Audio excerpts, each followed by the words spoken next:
bienvenue pour cette nouvelle vidéo qui va donc vous parler de quelque chose de très différent d'habitude puisqu'il ne sera pas question de livres ici, mais de séries TV. Alors les séries TV et moi c'est un amour assez récent puisque j'ai été élevée dans une famille où on ne regarde pas la télé autre que pour des films ou des matchs, enfin des événements sportifs. Voilà, tout ce qui est show business, Secret Story, Star Academy et ce genre d'émissions, L'amour est dans le pré, etc.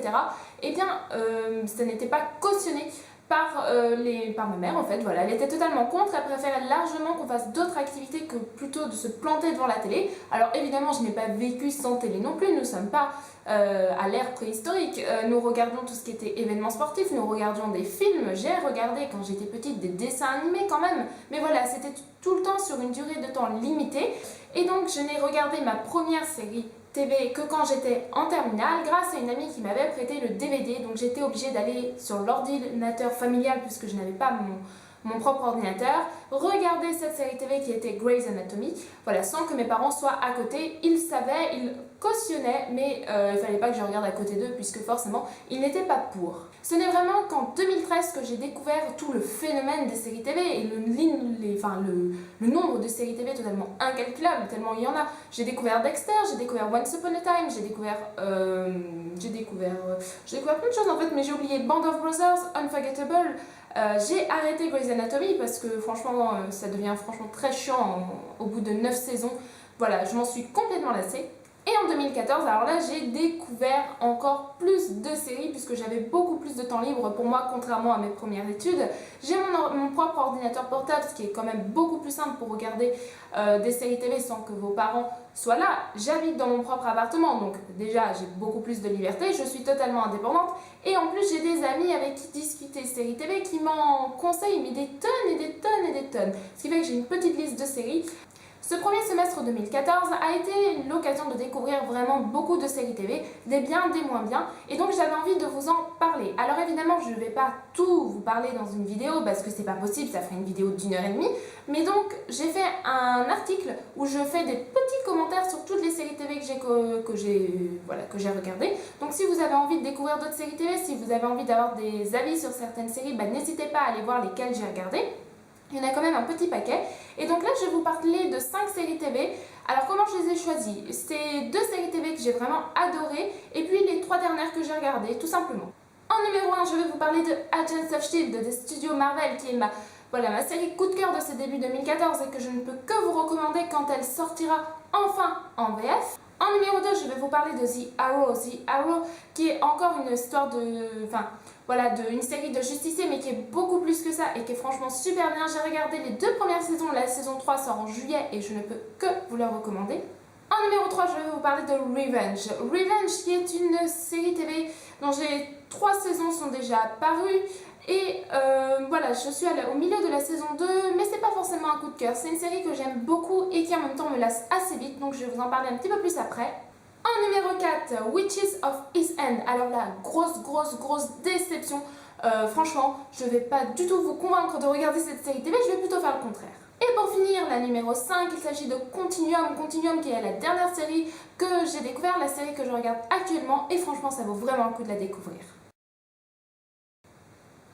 Alors on commence donc avec Agents of S.H.I.E.L.D. de Joss Whedon, qui est le réalisateur de The Avengers, Jed Whedon et Morissa Tancharoen, ou quelque chose comme ça. Voilà, désolée si j'écorche son nom. Donc Agents of S.H.I.E.L.D. qui est qui a été réalisé par les studios Marvel, qui au niveau de l'histoire reprend un personnage qui est décédé dans The Avengers et qui est donc ressuscité dans Agents of S.H.I.E.L.D. dans des conditions que nous découvrirons au fil de la saison. Évidemment, il n'a pas ressuscité d'un claquement de doigts. Alors si en général vous aimez les univers Marvel, que ce soit The Avengers, Thor, Captain America, X-Men et j'en passe, donc si comme moi vous adorez les Marvel, cette série TV saura vous combler. Alors les 10 premiers épisodes sont peut-être pas grandioses, c'est vrai que c'est assez une aventure, un épisode, une aventure, un épisode, une aventure, un épisode. Et ce, pendant les 10 premiers épisodes. C'est normal, il faut quand même qu'on s'habitue aux personnages, qu'on les cerne un petit peu, etc. Mais au fur et à mesure, passé ce 10e épisode, vous avez vraiment un fil directeur qui se met en place, qui était déjà mis en place avant, mais qu'on ne voyait pas trop.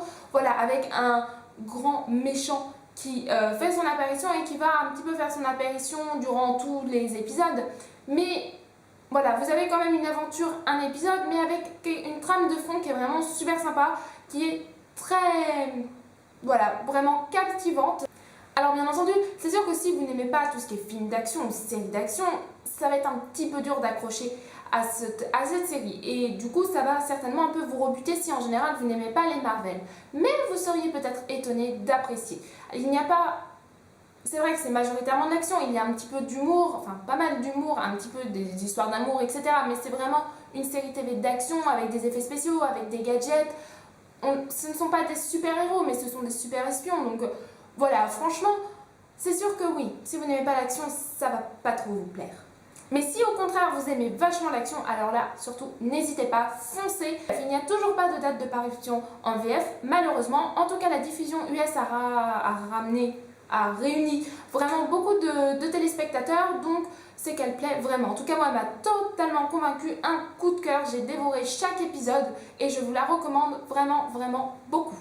Et puis franchement, c'est une série TV où il y a énormément de rebondissements et une fin juste énorme. J'ai vraiment, vraiment hâte de voir la saison 2. Alors ensuite, je vais vous parler de The Arrow de Kreisberg Andrew. Donc The Arrow qui est l'histoire que l'on retrouve dans The Avengers et qui est donc l'histoire de cet archer avec un acteur différent du film. Et je préfère l'acteur du film, de la série, pardon. Donc The Arrow, c'est l'histoire de Oliver. Donc Oliver qui est un fils de riche, voilà, il est incommensurablement riche.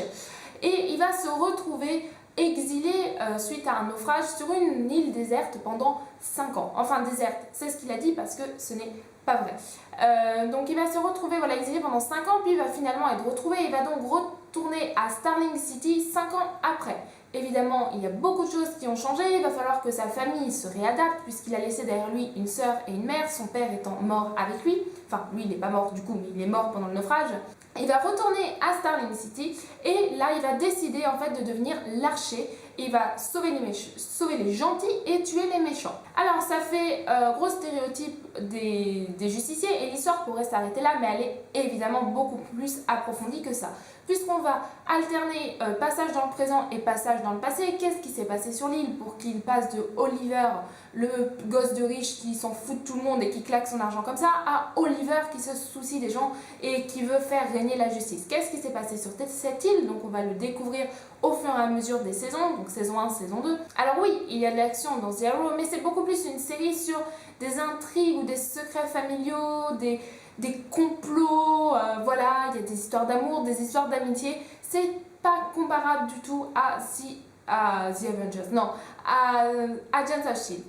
Alors ça reste un justicier, donc évidemment vous aurez de l'action, évidemment vous aurez des scènes de combat, mais il y a vraiment autre chose derrière qui rend ça encore plus captivant. Et puis au niveau des personnages secondaires, j'ai un gros coup de cœur pour le personnage de Felicity Smoke. Felicity Smoke qui est en fait une craque de l'informatique, mais qui à côté de ça est une fille tout à fait ordinaire, qui met les pieds dans le plat. Elle est franchement super attachante, elle nous fait vraiment rire et j'adore ce personnage. Donc voilà, franchement, j'ai dévoré la saison 1 et la saison 2 de The Arrow. La saison 3 a commencé sa parution puisqu'il me semble qu'elle commençait le 6 juillet. Donc les premiers épisodes ont dû être diffusés aux US. Donc la diffusion française, je ne sais pas du tout quand elle commencera, je ne me suis pas renseignée en fait. Mais si vous avez l'occasion de découvrir cette série TV, eh bien laissez-vous tenter, laissez sa chance au moins au pilote et aux 2-3 premiers épisodes et ne soyez pas étonnés si comme moi vous êtes totalement captivés. Alors on continue avec Revenge de Mike Kelley. Alors Revenge, c'est l'histoire de Emily Thorne, Amanda Clarke, qui ne sont qu'une même personne, qui voilà, le père d'Amanda Clarke a été accusé à tort d'avoir organisé un attentat terroriste qui a fait des milliers de morts. Évidemment, il a été condamné et il a été tué en prison parce que, eh bien, il se pourrait qu'il soit innocent. Et c'est donc sa fille Amanda Clarke, qui va devenir Emily Thorne, qui va décider de se venger de toutes les personnes qui ont menti et qui ont fait accuser son père, donc en détruisant aussi leur vie, alors pas forcément en les tuant, mais voilà, de manière un petit peu plus pernicieuse, en faisant, par exemple, c'est un grand avocat qui tient un grand cabinet, et bien en faisant complètement ruiner sa vie, sa carrière d'avocat, etc. Donc, voilà, c'est une idée vraiment originale, vraiment prenante donc sur le thème de la vengeance. Donc vous êtes dans un univers mondain avec des machinations, des complots, des trahisons, Franchement, c'est super intéressant. La série TV commence sur une scène prise hors contexte où on voit évidemment quelqu'un de mort. On ne sait pas ce qui s'est passé, on ne sait pas qui a été tué, enfin on croit savoir en fait.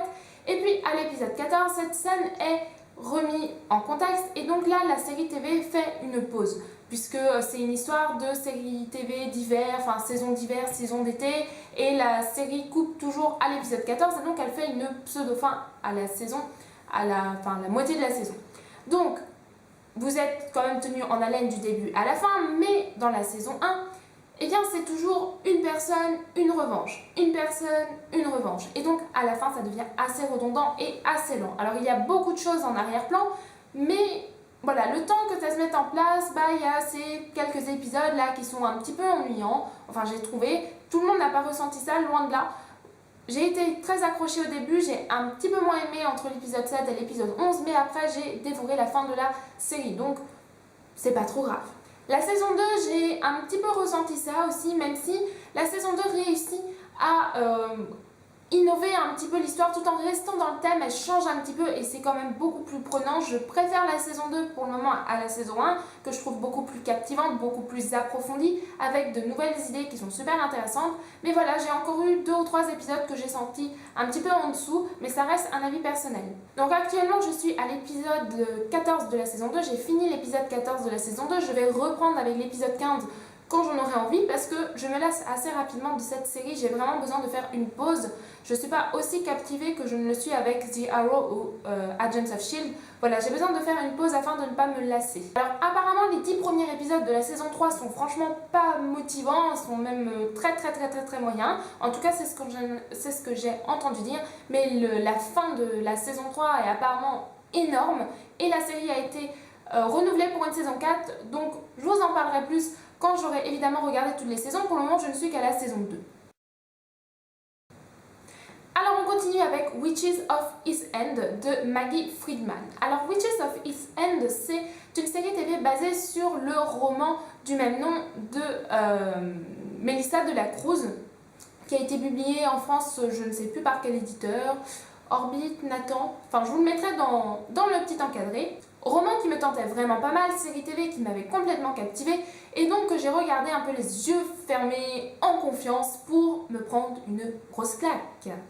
J'ai regardé l'épisode 1, j'ai trouvé ça moyen. J'ai regardé l'épisode 2, je me suis dit ouais. J'ai regardé l'épisode 3, je me suis dit j'abandonne. Et puis, vu que tout le monde, que j'avais vu énormément d'avis positifs, je me suis dit bon, il n'y a que 10 épisodes, essaye de regarder jusqu'au bout. J'ai donc regardé jusqu'au bout et à la fin du 10e épisode, je me suis dit j'aurais vraiment dû arrêter à l'épisode 4.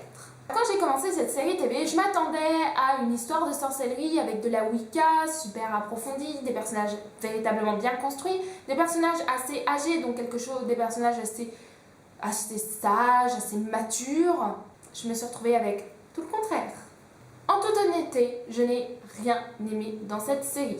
Les actrices m'ont plus que moyennement convaincue, les personnages qu'elles incarnent m'ont complètement agacée. Franchement, vous avez des sorcières qui ont 300 ans qui ont des comportements d'adolescence et franchement choquants. En réalité, ce sont surtout les 2 filles de 30 ans qui se comportent comme si elles étaient encore au lycée. Et forcément, quand vous avez 30 ans, quand vous avez un personnage qui a 30 ans, vous vous attendez à avoir des comportements un peu plus différents. En tout cas, dans ma tête, j'allais pas regarder une série destinée à un public adolescent. Je m'attendais à quelque chose de très construit, de quelque chose d'assez adulte. Voilà, avec, je sais pas, de l'action, des combats, des effets spéciaux. Et en fait, c'est niais, c'est prévisible, c'est peu approfondi et les personnages sont agaçants. Tout se déroule comme ça, vous avez des éléments très intéressants, mais c'est pas creusé du tout, ça reste hyper superficiel. Puis alors la fin c'est d'une simplicité, mais franchement, il n'y a aucun suspense, à aucun moment je me suis dit oh mon dieu, oh mon dieu, oh mon dieu. Non, j'étais plutôt comme ça. Alors que dire de concrètement sur cette série, c'est qu'il y a vraiment de super bonnes idées, qu'il y a vraiment un concept très intéressant au niveau de la Wicca, etc. Mais j'ai trouvé que la série TV n'était pas du tout aboutie. Alors ce n'est pas l'avis général, puisque la série TV a été quand même renouvelée pour une saison 2 et que j'en ai vu énormément d'avis positifs. Mais franchement, je ne pense pas retenter l'expérience avec la saison 2 et pour moi l'aventure s'arrête là. Alors on finit sur une note plus positive puisque je vais vous parler de Continuum de Simone Barry que j'ai découvert de manière totalement par hasard puisque j'ai regardé la bande-annonce de Continuum mais de la version canadienne qui n'a rien à voir avec la version états-unienne et j'ai découvert donc la série TV états-unienne. J'ai d'abord été très surprise puisqu'on voyait dans le Continuum la version américaine, enfin le Continuum de la série TV Continuum canadienne, on voyait quelqu'un dans l'espace et dans le Continuum états-unien on voyait quelqu'un qui venait du futur. Alors au niveau de l'histoire donc de la version états-unienne, puisqu'au final je n'ai pas regardé la version canadienne, je ne l'ai pas trouvée, et donc je vais donc vous parler de la version états-unienne. Une série TV assez dystopique en fait, puisque l'histoire c'est que nous commençons dans le futur en 2070, quelque chose de quelques, 77, enfin voilà, dans les années 2070, avec un futur. Voilà, en fait on a résisté à la crise comme on a pu et les multinationales ont donné de l'argent au gouvernement et ont fini par prendre le pouvoir. En gros c'est un petit peu ça. Évidemment les libertés ont nettement diminué. Et donc il y a un groupe de terroristes appelé Liberec qui commet des attentats terroristes qui ont tué déjà des milliers de personnes qui vont être condamnés à mort puisqu'ils ont été arrêtés. Lors de leur condamnation à mort, ils vont décider en fait de s'échapper et ils ont décidé de retourner en 2012, donc dans le passé, sauf qu'ils vont emmener avec eux l'équivalent d'une policière du futur qui va donc leur mettre des bâtons dans les roues.